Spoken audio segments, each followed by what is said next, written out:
Hello guys, I hope you all are doing good. So today in this video we are going to learn about the high courts of the states. ठीक है, like there are so many high courts in the different states. Like there is one high court or maybe one high court for two or more states. So this can happen. ठीक है, अब यहाँ पर हम high court के बारे में ही पढ़ने वाले हैं. Now this is going to be the 15th chapter of your NIOS class 12 political science. Okay, in this video we will be comprehensively dealing with the high courts and at the subordinate courts. Now I would like to recommend you कि आप इस video को देखने से पहले subordinate court के बारे में पढ़ लें. ठीक है, जो सेकंड वीडियो मैं अब बनाऊंगा मतलब डालती होगी जब आप सुन रहे होंगे ये. ठीक है, तो आप उस वीडियो को सबसे पहले देखें फिर इसके बाद इसे देखें. ठीक है, मेरी यही रिकमेंडेशन होगा. अदरवाइज़ अगर हम सीक्वेंस वाइज देखें तो आपको सबसे पहले हाई कोर्ट पढ़ना चाहिए, बट मैं कहूँगा कि आप पहले सबऑर्डिनेट कोर्ट पढ़ें फिर हाई कोर्ट पढ़ें. ठीक है, चलिए अब ये वीडियो काफ़ी कॉम्प्रिहेंसिवली रहेगी. ठीक है, तो चलिए चालू करते हैं वीडियो को बिना समय गवाए. I would like to welcome you to the channel. I am your friend Arun शामो.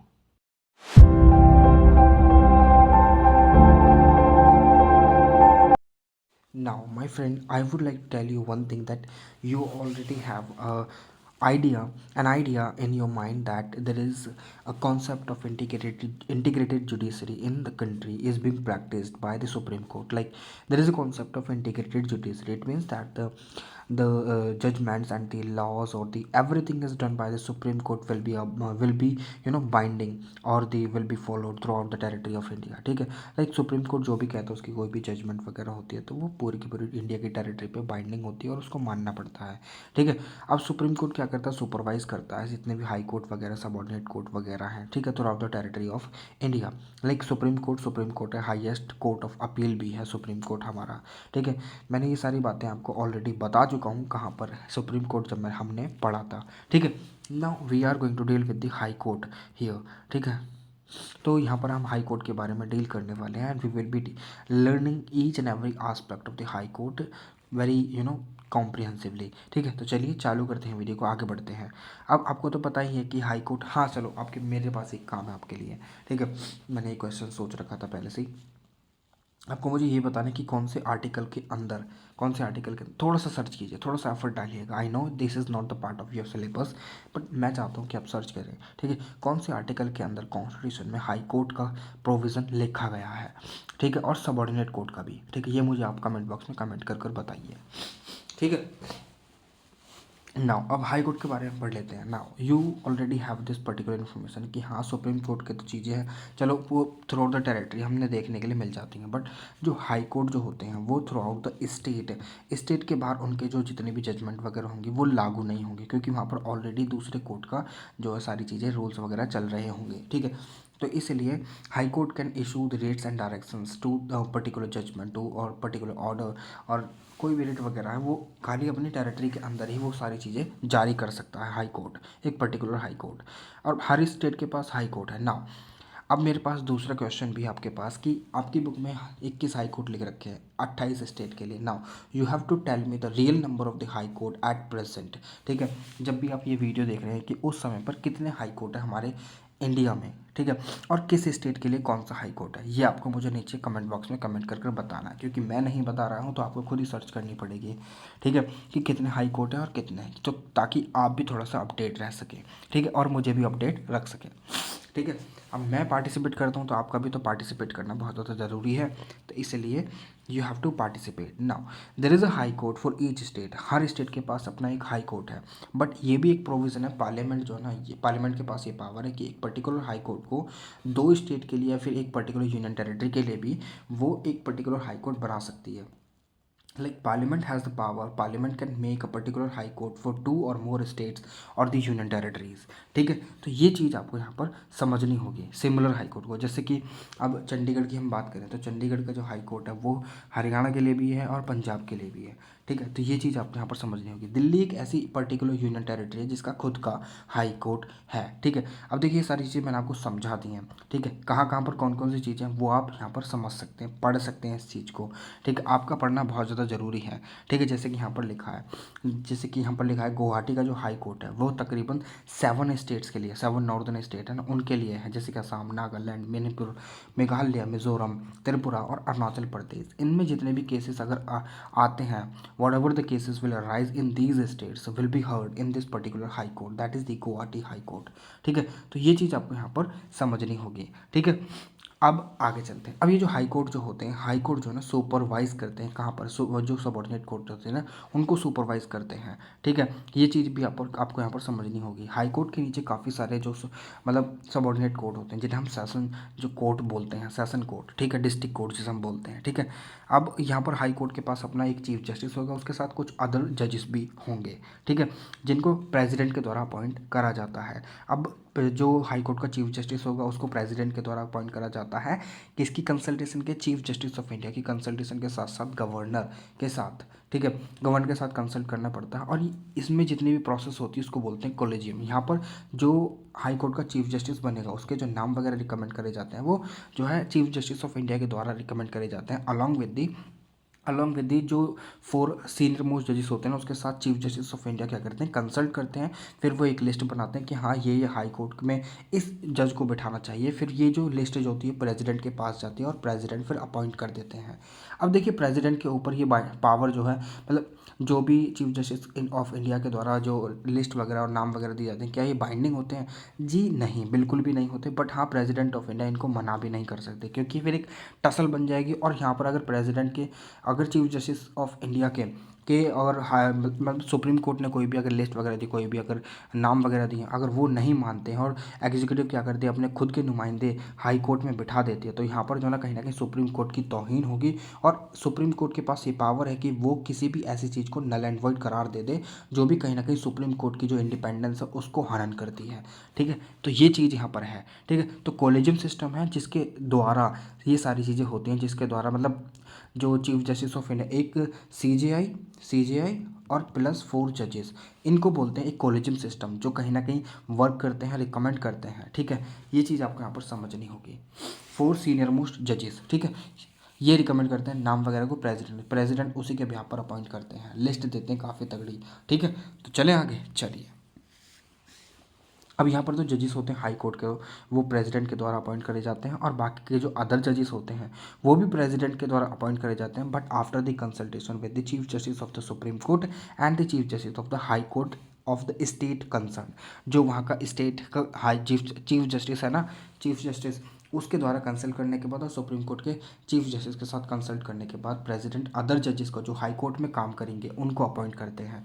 ठीक है, ये चीज़ आपको यहाँ पर समझनी होगी। और जो प्रेसिडेंट चीफ जस्टिस को अपॉइंट करते हैं ना हाई कोर्ट के, अदर देन दी अदर जजेस, ठीक है, वो सुप्रीम कोर्ट गवर्नर के साथ कंसल्ट करते हैं। ठीक है, और चीफ जस्टिस ऑफ इंडिया के साथ कंसल्ट करा जाता है। और जो हम बोल सकते हैं चीफ जस्टिस ऑफ इंडिया, फिर अगर चीफ जस्टिस ऑफ इंडिया नहीं है तो चीफ जस्टिस ऑफ इंडिया अपनी जगह पर किसी और को सुप्रीम कोर्ट के जजेस को भेज सकते हैं। ठीक है, सुप्रीम कोर्ट के जजेस से कंसल्ट करा जाता है।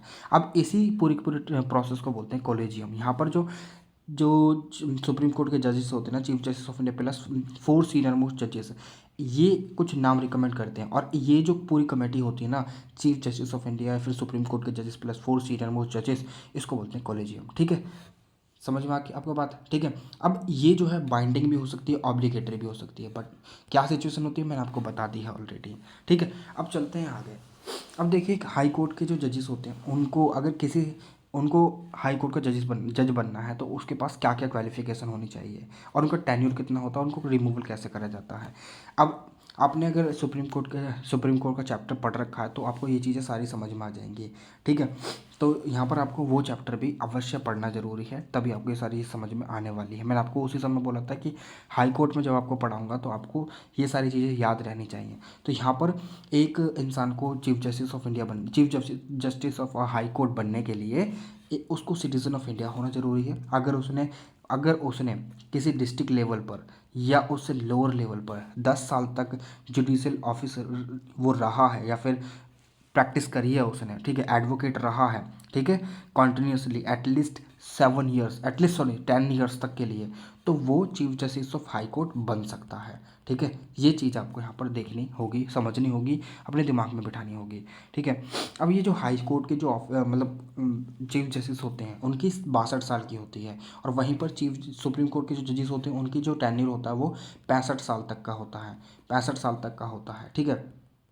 ये चीज़ आपको यहाँ पर समझनी होगी, कॉन्स्टिट्यूशन में ऐसे कुछ चीज़ें नहीं लिखी हैं, ठीक है। अब ये रिटायरमेंट के बाद ये एडवोकेट की तरह भी काम कर सकते हैं, अदर देन दी जो इनका कंसर्न हाई कोर्ट है जहाँ पर ये चीफ जस्टिस रहे हैं उसको छोड़कर कहीं भी एडवोकेट की तरह काम कर सकते हैं, ठीक है। और ये सुप्रीम कोर्ट के जज की तरह भी अपॉइंट करे जा सकते हैं रिटायरमेंट के बाद हाई कोर्ट से, ठीक है। मगर ऐसा सुप्रीम कोर्ट के पास नहीं होता। सुप्रीम कोर्ट के पास क्या प्रावधान होता है आप मुझे बताइए, ठीक है। वैसे मैं तो बता दूंगा, मगर मैं चाहता हूँ कि आप मुझे नीचे कमेंट बॉक्स में कमेंट कर बताएं। अब एक हाई कोर्ट जो होता है उसको रिमूव करा जाता है, ठीक है। अगर उसको रिमूव करना है 62 साल की उम्र से पहले ही, तो सेम प्रोसीजर अपनाया जाता है जैसा सुप्रीम कोर्ट का होता है। अब आपने अगर सुप्रीम कोर्ट के देखे तो यहाँ पर मुझे जो बताने की बिल्कुल भी ज़रूरत नहीं है, ठीक है। अगर वो उसकी इनकेपेसिटी प्रूव हो जाती है और वो मिसबिहेवियर प्रूव हो जाता है तो उसको हटा दिया जाता है, ठीक है। सेम ही पूरा का पूरा प्रोसेस है, ठीक है। दोनों जो हाउस है पार्लियामेंट के उसमें मतलब स्पेशल मेजोरिटी से अलग अलग सेशन में ही, मतलब राज्यसभा में अलग और लोकसभा में अलग, स्पेशल मेजोरिटी से रेजोल्यूशन पास होना होगा। उसके बाद एक कमेटी बिठाई जाएगी, प्रेसिडेंट अपॉइंट करेंगे उस कमेटी को। अगर कमेटी फाइंड आउट करती है सारी चीज़ें एग्जैक्टली सेम है कि वो प्रूवन मिसबिहेवियर है और इनकेपेसिटी है, तो वो रिकमेंड करेगी प्रेसिडेंट को कि इसको हाई कोर्ट के जजेस को रिमूव कर दिया जाना चाहिए, तो वो वहाँ से रिमूव कर दिया जाएगा जब भी उस पर हाई जो प्रेसिडेंट है उस रेजोल्यूशन को पास कर देंगे तो, ठीक है। तो ये सारी चीज़ें यहाँ पर होती हैं, ठीक है। तो ये इससे पहले जो ना आप जो ना एक बार सुप्रीम कोर्ट के बारे में पढ़ लीजिएगा, ठीक है। चलिए आगे बढ़ते हैं। अब देखिए पावर्स क्या क्या है हाई कोर्ट की। हाई कोर्ट के पास ओरिजिनल जुरिडिक्शन है, ठीक है। ये स्टेट में जो एपेलेट जुरिडिक्शन मतलब सबसे पहले अगर कहीं भी अपील होगी तो वो हाई कोर्ट पर ही होगी। पहले तो सबसे पहले तो सेशन कोर्ट ही आ जाते हैं, ठीक। सेशन कोर्ट हो गया, फिर आपका जो सिविल कोर्ट वगैरह हो गया, तो यहाँ पर ये सारी चीज़ें सबऑर्डिनेट कोर्ट में सारी चीज़ें डिस्कस कर ली जाती हैं। अगर वहाँ से कोई भी मामला चपड़ता है तो फिर यहाँ पर आ जाते हैं ओरिजिनल जुरिडिक्शन, मतलब हाई कोर्ट में आ जाते हैं, ठीक है। अब हाई कोर्ट के पास भी काफ़ी सारी पावर होती है। पहली है ओरिजिनल जुरिडिक्शन, ठीक है। अपीलेट जुरिडिक्शन का मतलब होता है अपील कर जाना, ठीक। अपील करना सबऑर्डिनेट कोर्ट के फैसले से अगर आप संतुष्ट नहीं है then you can appeal directly to the high court, ठीक है। और you can say that we are not satisfied with the judgement of the subordinate court, that is why we are feeling that our rights or our interest has been hampered, so that is why I want to appeal in in against that particular judgment, ठीक है। तो ये सारी चीज़ें आप वहाँ पर appeal कर सकते हैं, ठीक है। अपील करने के लिए अलग अलग प्रावधान है यहाँ पर, कुछ और ही मैटर चलता है। एडवोकेट अलग लेवल के चाहिए होते हैं, जैसे कि सुप्रीम कोर्ट में सीनियर मोस्ट एडवोकेट जनरल चाहिए होता है, ठीक है। यानी एक तरीके से अगर हम कहें कि सीनियर एडवोकेट वो होते हैं, ठीक है, जिनको सुप्रीम कोर्ट सीनियर एडवोकेट का करार देता है, और उनके साथ एक एडवोकेट ऑन रिकॉर्ड भी होता है जो उनके भी यहाँ पर काम करता है, ठीक है। तो ये सारी चीज़ें वहाँ पर होती हैं, ठीक है। चलिए आगे चलते हैं। जब आप अगर जुडिशरी की तैयारी करेंगे then you will be knowing about this particular high court की में क्या क्या होता है क्या क्या नहीं होता, ठीक है, इन डिटेल, ठीक है। फिलहाल तो हम बात करते हैं ओरिजिनल जुडिक्शन। इसके पावर होती है कि अगर मगर ये जो ओरिजिनल जुडिक्शन है, जैसे सुप्रीम कोर्ट के पास ओरिजिनल जुडिक्शन है, कोई भी मैटर अगर लॉ वगैरह का आता है in relation to the state के अंदर डिस्प्यूट होते हैं, या फिर स्टेट में डिस्प्यूट होता है, सेंट्रल स्टेट में डिस्प्यूट होता है and regarding the law and all, ठीक है। तो उसमें सुप्रीम कोर्ट के पास ओरिजिनल जुडिक्शन होती है कि वो उस मैटर को सबसे पहले सुनेगा, ठीक है। तो ये सारी चीज़ें यहाँ पर जो है थोड़ी सी अलग होती हैं, क्योंकि यहाँ पर बहुत ही लिमिटेड है कि यहाँ पर जो है ना जो ओरिजिनल जुडिक्शन है, जो हाई कोर्ट की ओरिजिनल जुडिक्शन है वो बहुत ही ज़्यादा लिमिटेड है सुप्रीम कोर्ट से अगर हम उसका कंपैरिजन करें तो, ठीक है। केसेस जैसे कि अगर राइट्स के केसेस हो गए तो वो कहीं ना कहीं हाई कोर्ट में डायरेक्टली स्टार्ट हो जाएंगे कि हाँ भाई कहीं ना कहीं हाई कोर्ट मतलब कहीं ना कहीं जो फंडामेंटल राइट्स हैं उनका उल्लंघन हुआ है। सुप्रीम कोर्ट ने भी ये कहा था अपनी जजमेंट में कि अगर सबसे पहले अगर तुम्हारे फंडामेंटल राइट्स का उल्लंघन होता है then you first have to go to the high court, then you can directly come to me. But यहाँ पर यह है कि हाई कोर्ट जो है ना एक बार जब अगर आपके फंडामेंटल राइट्स का उल्लंघन हो रहा है तो हाई कोर्ट डिनाई कर सकता है कि मैं नहीं सुनने वाला, मगर सुप्रीम कोर्ट डिनाई नहीं कर सकता सकता है, क्योंकि सुप्रीम कोर्ट गारंटर है किसका, आपके फंडामेंटल राइट्स का, और प्रोटेक्टर भी है कॉन्स्टिट्यूशन का। कॉन्स्टिट्यूशन में ही फंडामेंटल राइट्स लिखे हुए हैं, ठीक है। अब यहाँ पर सुप्रीम कोर्ट क्यों डिनाई नहीं कर सकता, क्योंकि आर्टिकल 32 के अंदर सुप्रीम कोर्ट के पास ये पावर है कि हमारे पास ये पावर है कि हम जो है ना अपने आर्टिकल्स का अगर उल्लंघन होता है तो हम डायरेक्टली सुप्रीम कोर्ट जा सकते हैं, एंड ये एक फंडामेंटल राइट है, ठीक है, इसलिए सुप्रीम कोर्ट मना नहीं कर सकता, ठीक है। High court have the power to issue orders and to restore fundamental rights of the people, you will call these all writs, इनको रिट बोला जाता है। मगर रिट जो है ना, अब हाई कोर्ट जो है रिट की जो मतलब रिट इशू करने की जो पावर है ये हाई कोर्ट की ज़्यादा है, ठीक है, क्योंकि रिट के साथ साथ ये ऑर्डर डायरेक्शंस भी वगैरह दे सकता है। अगर आपका लीगल राइट भी अगर कहीं ना कहीं हनन हो रहा है ना, जैसे कि आर्टिकल 380 राइट टू प्रॉपर्टी, तो भी उसकी हियरिंग के लिए आप डायरेक्टली हाई कोर्ट में अपील कर सकते हैं, but you can not go to the supreme court in relation to that particular right, ठीक है। चले आगे, चलिए। अब यहाँ पर ये जो रिट की बात है, तो मैंने आपको आर्टिकल 32 पढ़ाया था कॉन्स्टिट्यूशन रेमेडीज़, तो वहाँ पर मैंने इत्मीनान से आपको ये सारी चीज़ समझा रखी हैं, तो मैं यहाँ पर नहीं आपको समझाने वाला हूँ, ठीक है। तो आपको वो वाली वीडियो एक बार जाकर देख लेनी चाहिए, कॉन्स्टिट्यूशन रेमेडीज़, ठीक है। चले आगे, चलिए। अब यहाँ पर बात करते हैं एक हाई कोर्ट के जो हाई कोर्ट के पास एक और जुरिडिक्शन है, जैसे कि अगर कोई भी इलेक्शन से रिलेटेड कोई भी प्रॉब्लम होती है, एमएलए हो, एमपी हो, ठीक है, तो वो केस जो है ना हाई कोर्ट में डायरेक्टली सुना जा सकता है, उसकी हियरिंग हो सकती है वहाँ पर, ठीक है। तो ये चीज़ आपको यहाँ पर समझनी होगी। अगर हाई कोर्ट ये फाइंड करता है कि कोई भी, अब अगर आपने इलेक्शन लड़ा और आप जो है ना करप्ट मीन्स से उस इलेक्शन को पास कर गए हैं, इलेक्शन में जीत गए हैं, तो अगर हाई कोर्ट ये फाइंड आउट करता है कि you use certain kind of corrupt means, तो उस चीज़ को वो जो है ना नल एंड वॉइड का करार दे देगा और इलेक्शन दोबारा से हेल्ड होंगे, ठीक है। ये सारी चीज़ें यहाँ पर होती हैं। All the lower court functions under the superintendence control and guidance of the high court, सारे हाई कोर्ट में सबऑर्डिनेट कोर्ट हाई कोर्ट के अंडर ही काम करते हैं। अब हाई कोर्ट जो है ना, high court can hear appeals against the judgement of the subordinate court. अगर देखिए, सब यहाँ पर हाई कोर्ट के पास ये पावर है कि वो जो है ना जो सबऑर्डिनेट कोर्ट के जितने भी केसेस वगैरह होते हैं, अपील जो होती हैं अगेंस्ट सबऑर्डिनेट कोर्ट के, वो उनको हियर कर सकता है, बट जब जब उस केस की सारी अमाउंट है, यानी उस केस से जितने भी कोई भी ज़मीन का वो है या मामला है, या फिर यू नो एलमेंट है, या फिर कुछ भी हो, डाइवोर्स वगैरह कुछ भी डिस्प्यूट वगैरह, शायद चाहे वो सिविल का डिस्प्यूट या फिर क्रिमिनल डिस्प्यूट हो, तो वहाँ पर अगर वो अमाउंट 5 लाख से ज़्यादा है, तो वो सारे का सारा जो केस है वो हाई कोर्ट के द्वारा सुना जाएगा, ठीक है।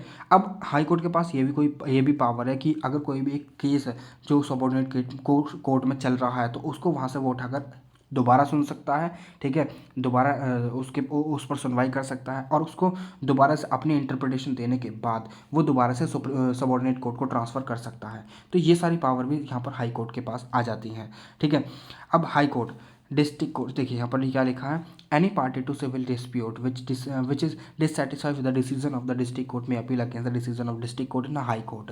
Also hear cases relating to patents के रिगार्डिंग, ठीक है। पेटेंट्स क्या होते हैं, कोई भी एक अपने इनोवेशन करा है उसको आप पेटेंट करवाते हैं कि 20 साल तक आपको ये एक प्रेरोगेटिव मिलता है कि आपको 20 साल तक वो चीज़ कोई और यूज़ नहीं कर सकता, ठीक है। अगर वो यूज़ करता तो आपको उस पर जो है ना रॉयल्टी मिलेगी, ठीक है, पैसे मिलेंगे, ठीक है, उसको यूज़ करवाने के, ठीक है। तो ये सारी चीज़ होती है, उसको बोलते हैं पेटेंट। डिज़ाइन अगर आपने कोई बनाया है, सक्सेसन है, मतलब आपको निकाला जा रहा है, ठीक है।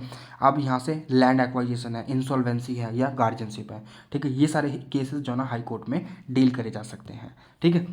अब ये जो हाई कोर्ट है, high court here and decide appeal secondary decision of the session court जितने भी होता है। अब ये कहाँ पर आपको पढ़ने के लिए मिलेगा, सबऑर्डिनेट कोर्ट में आपको बताऊंगा सेशन कोर्ट क्या होता है, मैजिस्ट्रेट क्या होता है, सारी चीज़ें मैं आपको बताने वाला हूँ, ठीक है। हाउएवर द अक्यूज्ड, देखिए यहाँ पर एक और चीज़ है कि अगर सबऑर्डिनेट कोर्ट आपको जो ना, मतलब आप कोई भी एक पर्टिकुलर पर्सन है और उसको जो ना डेथ सेंटेंस उसने दे दी है, तो हाई कोर्ट ये नहीं होगा कि आप अपील करेंगे तभी हाई कोर्ट उस डेथ सेंटेंस को मतलब रिव्यू करेगा। हाई कोर्ट जो है ना ऑटोमेटिकली उस डेथ सेंटेंस को रिव्यू करेगा कि आखिर इसने, अगर सबऑर्डिनेट कोर्ट ने डेथ सेंटेंस दी है तो क्यों दी है, ठीक है। ये हाई कोर्ट के ऊपर एक बाइंडिंग है कि उसको वो रिव्यू करनी ही पड़ेगी, चाहे अपील हो या ना हो, जो जो अक्यूज्ड है उसकी तरफ से, ठीक है। तो ये सारी चीज़ें भी आपको यहाँ पर पता होनी चाहिए, ठीक है। चलिए आगे चलते हैं। अब अगर हाई कोर्ट के जजेस का ट्रांसफ़र होता है, तो वो भी उसके लिए भी कंसल्टेशन होना ज़रूरी है, ठीक है। यानी अगर मान के देखिए हाई कोर्ट के जो जजेस का ट्रांसफ़र है वो कौन करेगा, कॉलेजियम सिस्टम ही कहीं ना कहीं रिकमेंड करेगा कि इसको यहाँ से यहाँ भेज दीजिए तो प्रेसिडेंट करेंगे। मगर अगर सबॉर्डिनेट कोर्ट के जो जजेस होते हैं उनका ट्रांसफ़र होगा तो वो जो है ना कहीं हाई कोर्ट का जो चीफ जजेस है उससे कंसल्ट करा जाएगा और गवर्नर उनका ट्रांसफ़र कर देगा एक जगह से दूसरी जगह। ठीक है, चलें आगे। देखिए यहाँ पर लिखा भी है, if a high court is satisfied that the case pending in a subordinate को involves a substantial question of law interpretation withdraw case. हाँ ठीक है, ये तो ट्रांसफ़र ऑफ केसेस, हाँ ये ट्रांसफ़र ऑफ केसेस, सॉरी मैं बंदे की बात कर रहा हूँ ट्रांसफ़र की, जजेस की। ठीक है, नहीं यहाँ पर केसेस की बात हो रही है कि अगर कोई भी एक पर्टिकुलर क्वेश्चन है, यहाँ पर यह आता है कि इसमें जो है ना कहीं कॉन्स्टिट्यूशन का इंटरप्रिटेशन बहुत ज़्यादा ज़रूरी है। कॉन्स्टिट्यूशन में ये लॉ लिखा है तो इसका अच्छे से इंटरप्रिटेशन होना ज़रूरी है। तो इंटरप्रेटर किसको बोला गया है, सुप्रीम कोर्ट को और हाई कोर्ट को। हाई कोर्ट वहाँ पर इंटरप्रेट करने के लिए उस केस को जो ना सबॉर्डिनेट केस से सबॉर्डिनेट कोर्ट से अपने तरफ बुला लेगा, अपने पास ले लेगा और उसको फिर ना हियरिंग उस पर होगी और उस पर अपना फैसला देगा। उसके बाद उस मैटर को दोबारा से सबॉर्डिनेट कोर्ट के पास भेज दिया जाएगा।